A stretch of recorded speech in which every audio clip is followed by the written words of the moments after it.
Welcome to Once Upon a Time Originals, where you can be enchanted by familiar and unfamiliar fairy tales in their original form.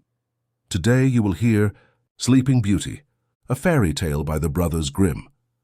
In times past there lived a king and queen who said to each other every day of their lives, "Would that we had a child." And yet they had none. But it happened once that when the queen was bathing, there came a frog out of the water, and he squatted on the ground and said to her, "Thy wish shall be fulfilled. Before a year has gone by, thou shalt bring a daughter into the world." And as the frog foretold, so it happened. And the queen bore a daughter so beautiful that the king could not contain himself for joy, and he ordained a great feast. Not only did he bid to it his relations, friends, and acquaintances, but also the wise women, that they might be kind and favorable to the child. There were 13 of them in his kingdom. But as he had only provided 12 golden plates for them to eat from, one of them had to be left out.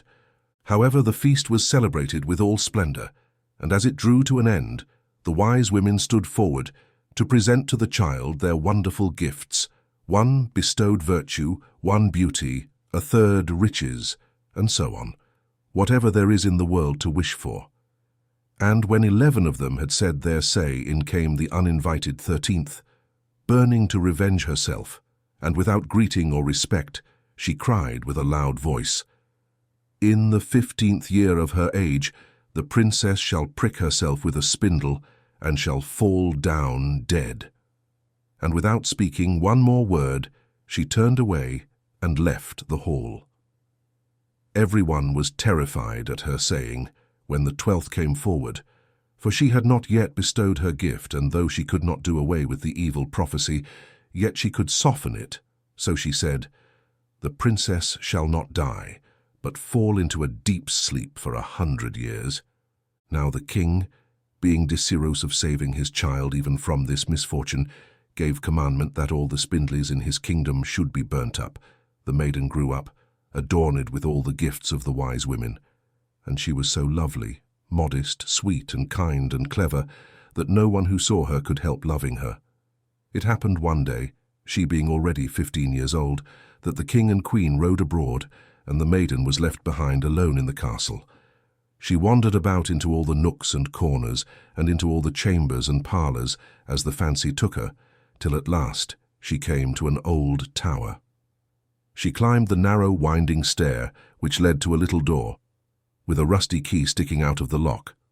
She turned the key, and the door opened, and there in the little room sat an old woman with a spindle, diligently spinning her flax. "Good day, mother," said the princess. "What are you doing?"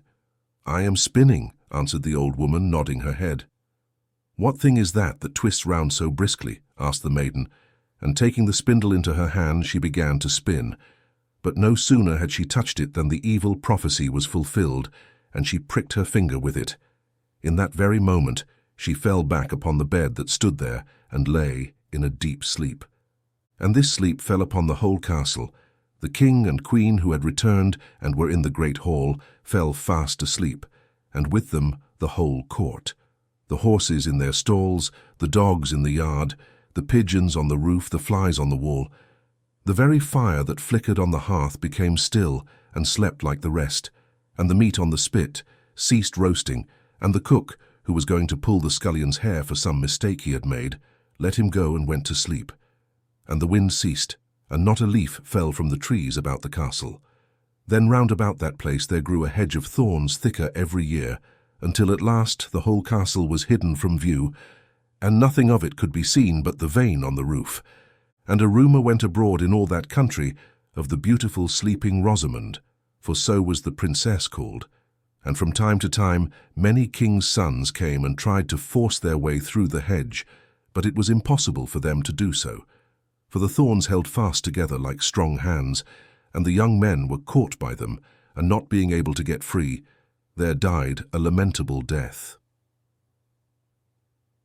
Many a long year afterwards there came a king's son into that country, and heard an old man tell how there should be a castle standing behind the hedge of thorns, and that there a beautiful enchanted princess named Rosamond had slept for 100 years, and with her the king and queen, and the whole court.